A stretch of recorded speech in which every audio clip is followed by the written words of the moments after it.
So COVID, I think, of course, after the first 8-10 days when somehow as an organization we realized this isn't a short-term change in our lives, but this is really a life-changing moment to think and take stock, I think shifted in our heads, our responsibility center. So, we don't work just by the two of us. We work like a collective. We have a team of 20 colleagues between all the three spaces who are equal stakeholders in the decision-making that's happening on a day-to-day basis. So I remember very clearly 7th or 8th day into the COVID lockdown that we had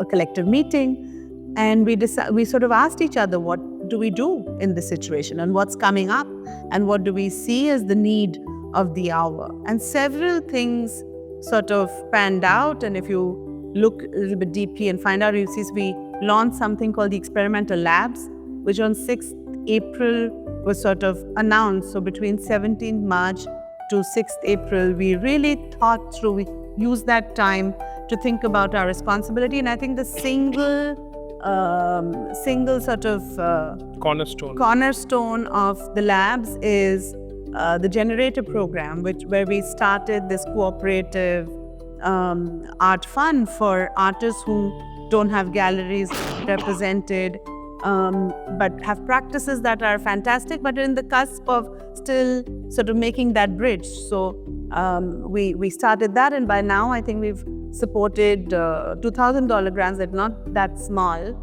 for about 78, 80 artists. That was one idea, but also it made us think very significantly of the advantage we had, because for the last, say at the time then, 12 years, we were in a remote location and working with the world online, because our artists were showing in museums worldwide. We had built a collector base worldwide, but we were in Calcutta.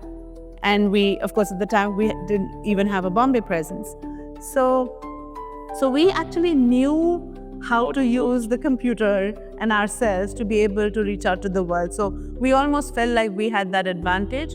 What we did, however, is somehow shift gear and focused on what the moment needs. And we tried to give back more than sort of stay still and wait for the time to pass. Yeah. I mean, just to add to what you said, it was very clear very quickly that this is going to impact specifically younger artists, but also artists who do not have the support either of galleries and therefore lesser of the market.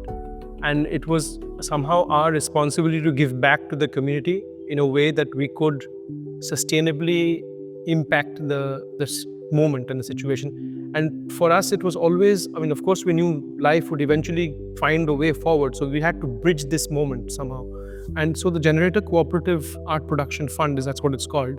It's as one of the aspects. There are many other aspects we did. We did deep dive, we did all kinds of other things, radio, all kinds of things to also connect with our community and the wider audience. But the Generator Cooperative Art Production Fund, which is what she was speaking about, made it just absolutely the need of the hour, and the artists, we felt that the artist required that little impetus, kind of a bridge between one moment and the other, and that was something.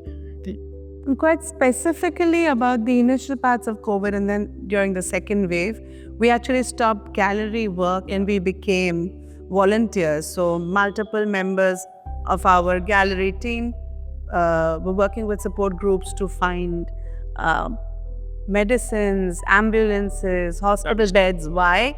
Because we had Art World access. So we knew people who owned hospitals, we knew people in the pharma industry, we knew because they are your regular clients, they are there in your good times, but they have access. So we thought of changed our role for periods of time, but I have to say that was possibly the most difficult. And we realized how, you are actually no good. And COVID was, I think for us as an organization, really a deep dive into understanding ourselves.